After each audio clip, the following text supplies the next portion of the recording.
रात थी, ठंडी हवा चल रही थी, चांद बादलों में छिप गया था, पेड़ों की सूखी टहनियां हवा में हिल रही थीं। दोस्त अमित और सुमित सड़क पर चल रहे थे। वे एक भूतिया घर की तलाश में थे। उन्होंने सुना था कि यह घर भूतों से भरा है। वे डरे हुए थे, लेकिन उत्सुक भी थे। क्या तुम्हें लगता है कि यह घर असली में भूतिया है? अमित ने पूछा।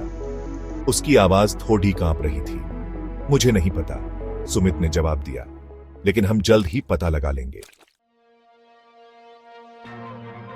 घर एक पहाड़ी पर था। वह पुराना और जर्जर था। उसकी खिड़कियां टूटी हुई थीं और दरवाजा टूटा हुआ था। घर के चारों ओर एक अजीब सी खामोशी थी। यह जगह डर लगती है, अमित ने कहा। वह और भी डर गया था। चलो अंदर चलते हैं, सुमित ने कहा। वह अमित से ज्यादा बहादुर था। वे टूटे हुए दरवाजे से अंदर घुसे। अंदर अंधेरा और ठंडा था। धूल और मकड़ियों के जाले हर जगह थे। यहां कोई है? सुमित ने पुकारा। उसकी आवाज खाली घर में गूंज उठी। कोई जवाब नहीं आया। वे एक कमरे से दूसरे कमरे में गए। हर जगह खाली और धूल से भरी हुई थी। ऐसा लग रहा था जैसे यहां सालों से कोई नहीं आया हो। हवा में सडेढ़न और नमी की गंध थी।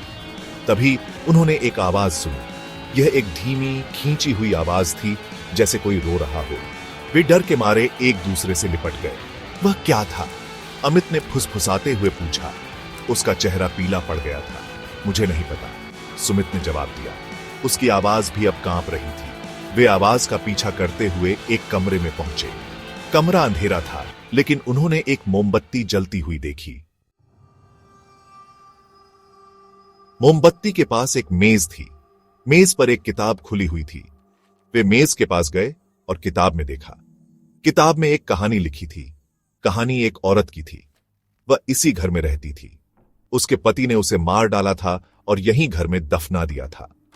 कहानी के अंत में लिखा था, अब मैं हमेशा के लिए मुक्त हूं। जैसे ही उन्होंने यह पढ़ा, मोमबत्ती बुझ गई और कमरा अंधेरे में डूब गया। एक ठंडी हवा उनके ऊपर से गुजरी। उन्होंने एक औरत की चीख सुनी। वे डर के मारे चिल्लाते हुए भागे। वे घर से बाहर निकल आए और रात के अंधेरे में गायब हो गए। वे कभी वापस नहीं गए। वे नहीं जानते थे कि औरत की आत्मा अब शांत थी। उसकी कहानी दुनिया ने जान ली थी। अब वह भूतिया घर में नहीं थी। वह आजाद थी।